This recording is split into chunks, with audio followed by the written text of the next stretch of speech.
చదివినా government college are government స్కూల్లో ప్రైవేట్గా రాయాలి ఎగ్జామ్. అప్పట్లో రూల్ అది.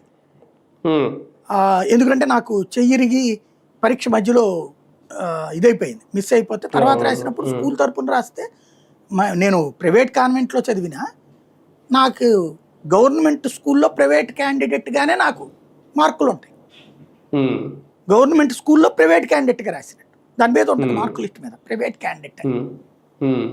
గవర్నమెంట్ స్కూల్లోనే చదివితే గవర్నమెంట్ ఆ స్కూల్ పేరు ఉంటుంది, ఇక్కడ స్కూల్ పేరు ఉండి ప్రైవేట్ క్యాండిడేట్ అని ఉంటుంది. అప్పుడు కాలేజీలకు కూడా అదే పద్ధతి అనమాట. ఇక అట్లాగుండే ప్రైవేట్ ఇన్స్టిట్యూషన్స్కి పర్మిషన్స్ ఇచ్చేశారు.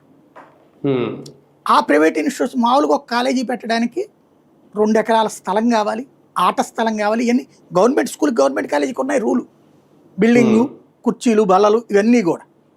కానీ అవేమీ ఉన్నా లేకపోయినా సరే స్థలాలు లేకుండానే కాలేజీలకు ఎలా పర్మిషన్ ఇచ్చారు వీళ్ళు కార్పొరేట్ విద్యా సంస్థలకి అంటే దాన్ని ఏంటది సొసైటీల పేరుతో రిజిస్టర్ చేసి సొసైటీ సేవ చేస్తుందన్న పేరుతో ఇచ్చారు. మీరు చైతన్య నారాయణ సొసైటీల పేరుతోనే ఉంటాయి. సొసైటీకి ఉన్న ఇవన్నిటి లీజుకి తీసుకున్నట్టు ఉంటాయి అంతే.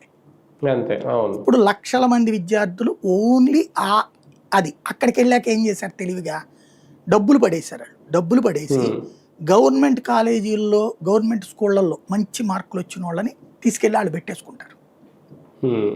వాళ్ళకి స్కాలర్షిప్ ఇస్తారు, ఫ్రీగా ఇస్తారు, డబ్బులు అక్కర్లేదు,